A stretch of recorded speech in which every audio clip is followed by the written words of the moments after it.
নমস্কার, স্পটন নিউজে আপনাদের সবাইকে আরও একবার স্বাগত। আমি সাগর। এই মুহূর্তে আপনাদের সাথে উপস্থিত রয়েছি যুবভারতী ক্রীড়াঙ্গন থেকে। লিগ শিল্ড জয়ের পর ছুটি কাটিয়ে আবারও অনুশীলনে নেমে পড়ল মোহনবাগান সুপার জায়েন্ট। এখন লক্ষ্য দুটো ম্যাচ, সামনে মুম্বাই এবং তারপরে এফসি গোয়া। লিগ শিল্ড জয়ের পরেও কিন্তু স্যাটিসফাইড নয় মোহনবাগান। এরপরে আরও একটা শীর্ষে পৌঁছাতে হবে, ইতিহাস তৈরি করতে হবে। সেটা বুঝতেই পারছেন আপনারা কিসের কথা বলছি। লিগ শিল্ড জয়ের পর আইএসএল কাপও জিততে চাইছে মোহনবাগান।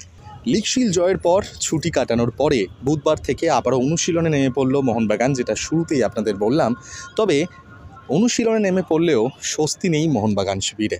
কেন স্বস্তি নেই? এরপরে দুটো ম্যাচ রয়েছে আইএসএলে।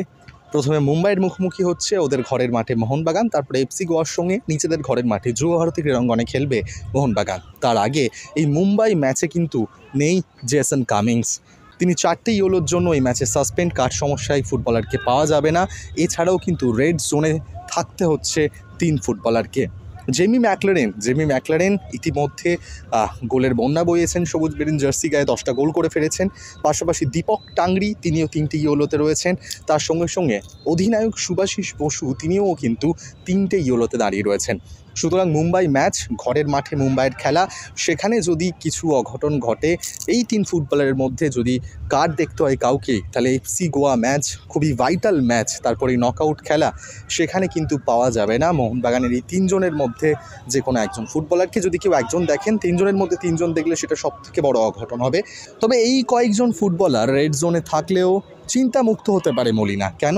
এর আগে বহু প্রাক্তন ফুটবলারদের বিশ্লেষণ শুনেছেন স্পটন নিউজে। সবাই কিন্তু বলেছেন একটাই কথা, যে মোহনবাগানে কে আছে কে নেই সেটা ফ্যাক্টর না, মোহনবাগানের রিজার্ভ বেঞ্চটাই সবথেকে শক্তিশালী।